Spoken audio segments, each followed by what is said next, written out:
All right, so let's do a quick poll so I know who I'm talking to. Put your hand up if you are an active or aspiring developer. Okay, keep your hands up. Now put your hands up if you are involved in cybersecurity in any aspect. Okay, keep your hands up. Everybody keep your hands up. Everybody that's had hands up. What about IT? Okay, so just about everybody in this room. Guess what? You're all in cybersecurity. Okay? So what we're going to talk about today, I only have a very limited time. Joe, how much time do I have? 15 minutes? Let's do it.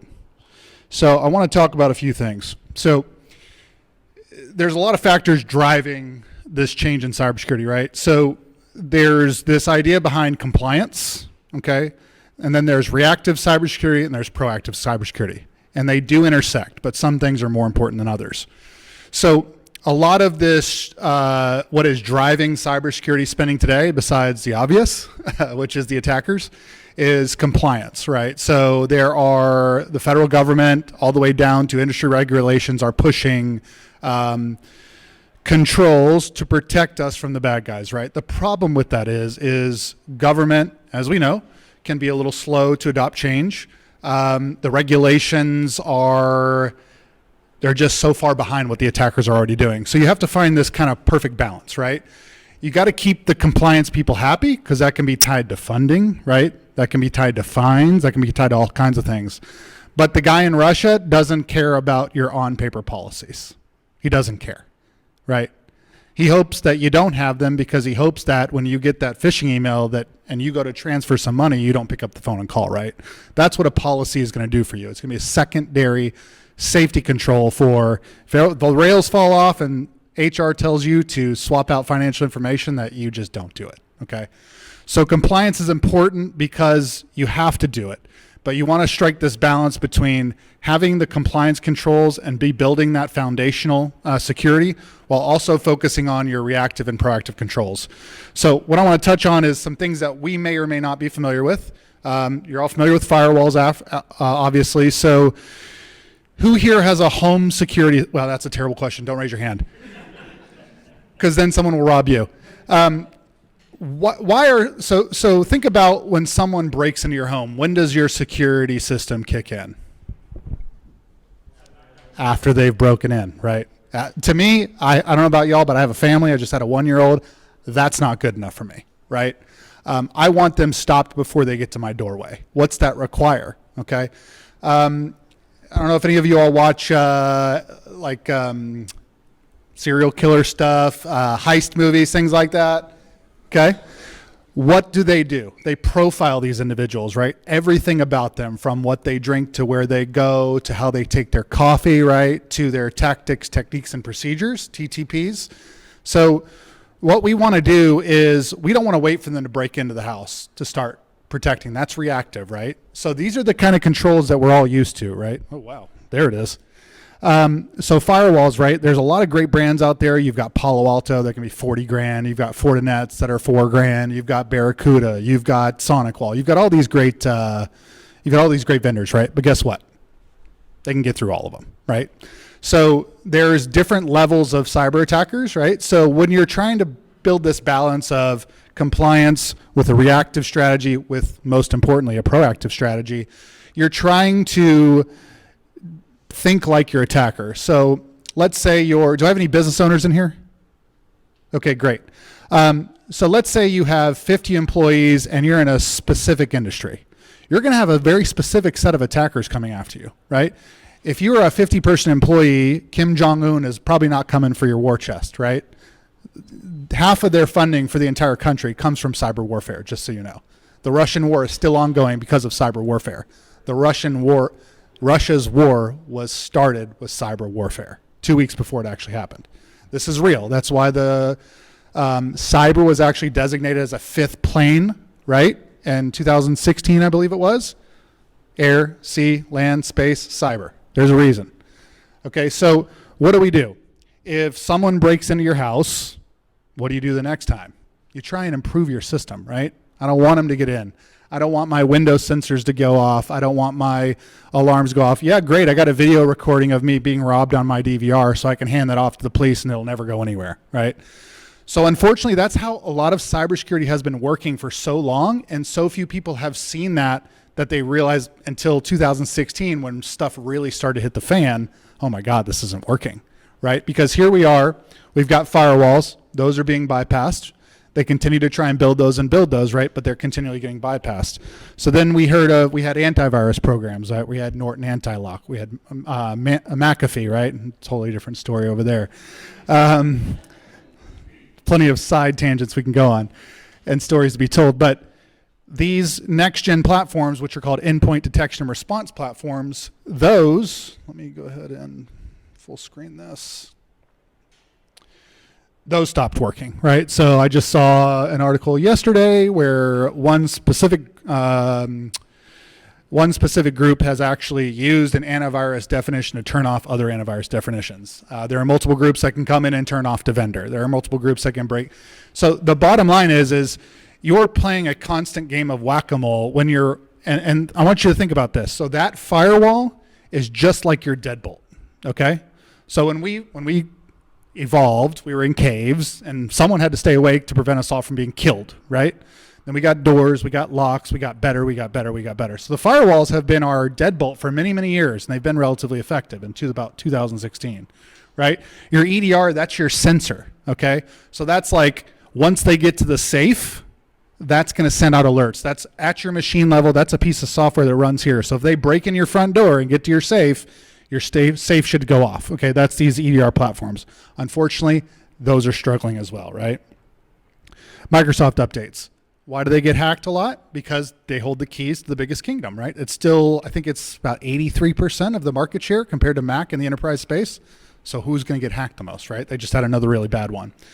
So even if you have great policies in place, you've got a front door lock, a la a firewall, you've maybe spent $40,000 or $4,000, doesn't matter, depends on who's attacking to you, right? You've upgraded to the latest EDR, you've done this, you're still playing defense, okay? And what I mean by that is this is still the home security model. You're still waiting for your home to be broke in before your deadbolt goes off, before your EDR goes off, before your Windows sensors get up. It's not good enough, okay? So in the home security scenario, wouldn't you rather have that person, I don't want to say eliminated, but dealt with before they show up to your home, right? How do we do that? We do that by profiling, okay?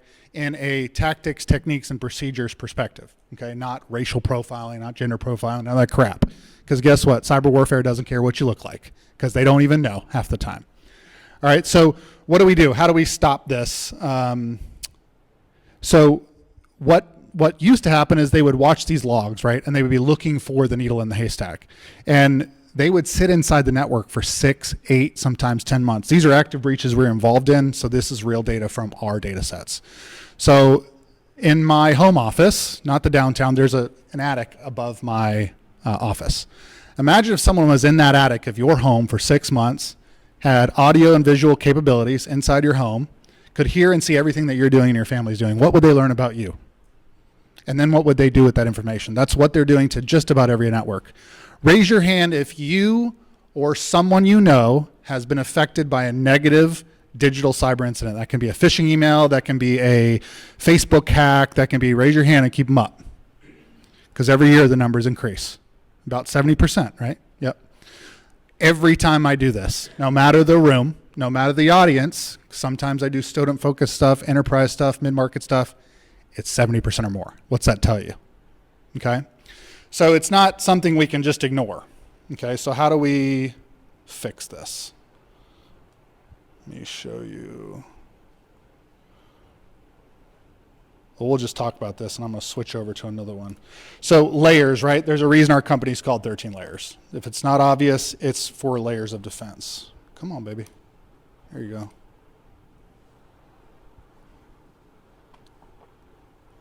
All right, so I'm going to give you an example of this. This is one I did for the Secret Service a few months ago, so hang tight. Let's do here. Okay. So I'm going to give you an example.